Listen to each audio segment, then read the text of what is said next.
ओम श्री साईराम। भगवान श्री सत्य साई बाबाको कमल चरणमा मेरो कोटि कोटि नमन।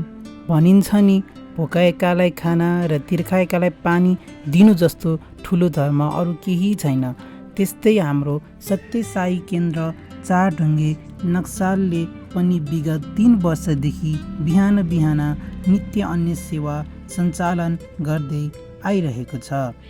ठिक बिहान 9:15 बजेदेखि सुरु हुने निशुल्क अन्न सेवा जबसम्म महानुभावहरू पाल्नुहुन्छ तबसम्म अन्न हाम्रा सेवादारहरूले प्रेम भावले खुवाउनुहुन्छ।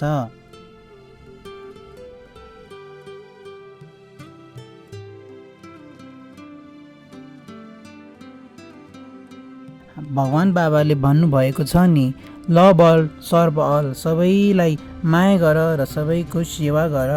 र त्यही प्रिन्सिपलमा यो सत्य साई केन्द्रले काम गरिरहेको छ। र खाना खानुभन्दा अगाडि गरिने प्रार्थनाले खानालाई शुद्ध मात्र नभएर पवित्र बनाउने पनि काम गर्दछ।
यहाँ पाल्नुहुने सेवादल निस्वार्थ भावले सेवा गर्नुहुन्छ। उहाँहरू बिना सेवा शुल्क लिई रात दिन यस निशुल्क अन्न सेवामा खट्नुहुन्छ। उहाँहरूलाई लोभ छ त केवल भगवान बाबाको आशीर्वाद। र आज यस अन्न सेवामा म पनि आफ्नो थोरै योगदान दिन पाउँदा साह्रै नै खुसी छु। र साथै आज शनिबारको दिन बाल विकास कार्यक्रम पनि सञ्चालन हुने गर्छ। बाल विकास कार्यक्रममा ससाना बालबालिकाहरूलाई आध्यात्मिक ज्ञानहरू दिने गरिन्छ, जसले बच्चाहरूको फिजिकल ग्रोथ मात्र नभएर स्पिरिचुअल ग्रोथ पनि हुने गर्दछ। र बच्चाहरूलाई आफ्नो लाइफमा राइट डिसिजन लिने पनि यस बाल विकास कार्यक्रमको उद्देश्य रहेको छ।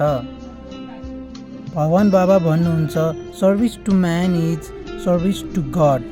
यही प्रिन्सिपल हामी सबले आफ्नो लाइफमा एप्लाई गर्नुपर्छ। र हेल्प एभर हर्ट नेभर, सबैको मद्दत गर, कसैलाई चोट नपुर्याऊ भन्ने बाबाको मेसेज म यस भिडियो मार्फत हजुरहरूलाई दिन चाहन्छु। यदि हजुरहरूलाई यो भिडियो मन परेमा लाइक, कमेन्ट, सेयर, सब्सक्राइब गरिदिनु होला।